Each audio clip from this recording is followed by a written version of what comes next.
Hi అండి. అందరూ ఎలా ఉన్నారు? నేను మీ కిరణ్ చంద్ర, ఆస్ట్రో న్యూమరాలజిస్ట్.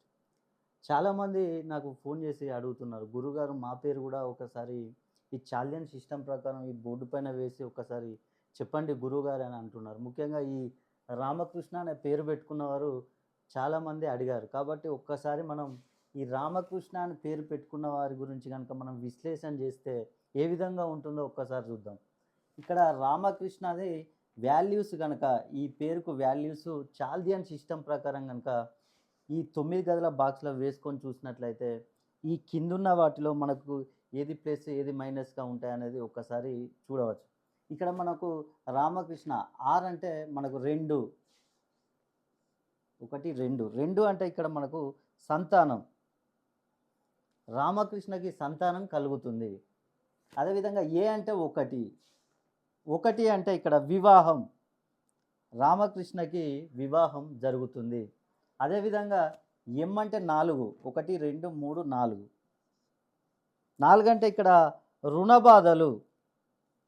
రామకృష్ణకి రుణబాధలు, అప్పులు తక్కువగా ఉండే అవకాశాలున్నాయి. అదేవిధంగా ఏ అంటే 1 వచ్చేసింది. ఆర్ అంటే 2 వచ్చేసినాయి. ఎస్ అంటే 3. 3 అంటే ఇక్కడ రిలేషన్‌షిప్. రామకృష్ణ రిలేషన్‌షిప్‌లో అందరితో బాగా ఉంటాడు.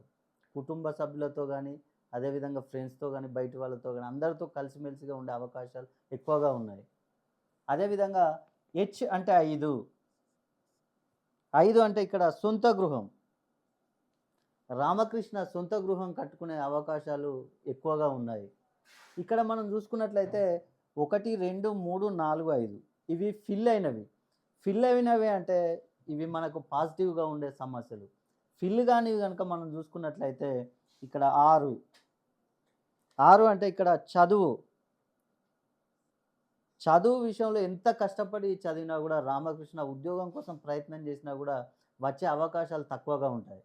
అదేవిధంగా 7 వ్యాపారం. ఏ వ్యాపారమైనా చేయనియండి రామకృష్ణ, దానిలో ఎక్కువగా నష్టాలు వచ్చే అవకాశాలు ఉన్నాయి. ఏ వ్యాపారమైనా ఫుడ్‌కు సంబంధించి రియల్ ఎస్టేట్, కన్‌స్ట్రక్షన్ ఇలా ఏ వ్యాపారం చేసినా కూడా నష్టాలు వచ్చే అవకాశం ఉంది. అదేవిధంగా 8. 8 అంటే అనారోగ్యం.